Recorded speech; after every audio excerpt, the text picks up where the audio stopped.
यदि x के power n minus a की पावर n हो तो यह संख्या x माइनस a से सदैव पूर्णतया विभाजित होगी। दूसरा क्या है, यह संख्या x प्लस a से भी पूर्णतया विभाजित होगी जब n एक सम संख्या हो। कंडीशंस क्या है, जब n एक सम संख्या हो तो x प्लस a से भी वो पूर्णतया विभाजित होगी।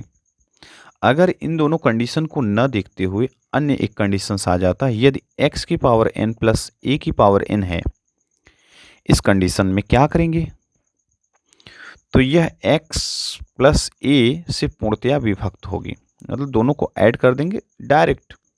लेकिन कंडीशन क्या है, जब n एक विषम संख्या अगर कहीं भी दिख गया तो करना क्या है, क्या करेंगे, हम सम संख्या के लिए और विषम संख्या के लिए दोनों का एक सिस्टम बनाए हैं। क्या, x प्लस a से पूर्णतया विभक्त होगी, लेकिन कब, n एक सम संख्या हो। अगर कौन सी कंडीशन में, इस कंडीशन में। लेकिन अगर यदि इतनी कंडीशन में हो, यदि x की पावर n प्लस a की पावर n हो तो यह संख्या x प्लस a से पूर्णतया विभक्त होगी जब n एक विषम संख्या, n एक विषम संख्या होना चाहिए और इस कंडीशन में होना चाहिए, तो x प्लस a कर देंगे, उससे पूर्णतया विभक्त हो जाएगी।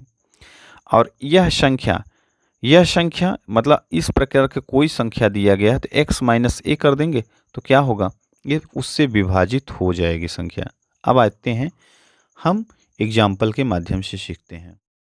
अब मान लीजिए ये प्रश्न दिया गया है, एक क्वेश्चन है सामान्य तौर पर कि 3 पावर 4 n माइनस 4 की पावर 3 n यह किस संख्या से पूर्णतया विभाजित हो। पूर्णतया विभाजित होने का मतलब ही है, हमने बताया था ना, अगर ऐसी कोई संख्या आती है तो उसको क्या करेंगे, n के रूप में व्यक्त करेंगे। सबसे पहले 3 की पावर 4 n माइनस 4 की पावर 3 n को क्या लिखेंगे, 3 की power 4 whole power n minus 4 की पावर 3 होल पावर क्या है, n है। अब इसको लिख सकते हैं 81, इसको लिख सकते हैं क्या, 64। इसको दोनों को आपस में माइनस करेंगे तो क्या होगा, 17 से ये विभाजित होगा। और नोट में मैंने पहले भी बता दिया है, रूल में भी, तो रूल के अकॉर्डिंग ही हमने यहाँ पर भी बना रहे हैं। तो ये 17 से यह हमेशा विभाजित होगी 100%।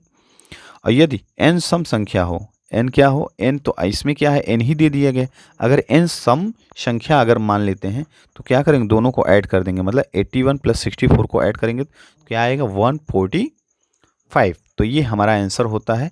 ऐसे ही वीडियो में बने रहिए, हम आपको वीडियो में बहुत सारे ऐसे प्रश्न ले जाते हैं जो CTET से लेके अन्य CSAT तक प्रश्न पूछते हैं। CSAT मतलब क्या है, एक IAS का प्री एग्जाम का जो क्वेश्चन होता है वो इससे संबंधित, और CTET सेकंड पेपर में जो साइंस मैथ होता है उसमें से आता है। तो ये सारी चीज़ें जानने के योग्य हैं आप सभी, और वनडे एग्जाम की तैयारी कर रहे हैं तो ये सब बहुत स्पेशली है। क्लास 6 से लेकर अगर 9 में के बीच में है तो भी बड़ी खुशी की बात है, ऐसी प्रश्न जानते हैं। और क्लास 9, 10, 12 हुए हैं तो ये आपके लिए गोल्डन अपॉर्चुनिटी है। तो इसको सब सीखिए और समझिए और हमारे साथ बने रहिए।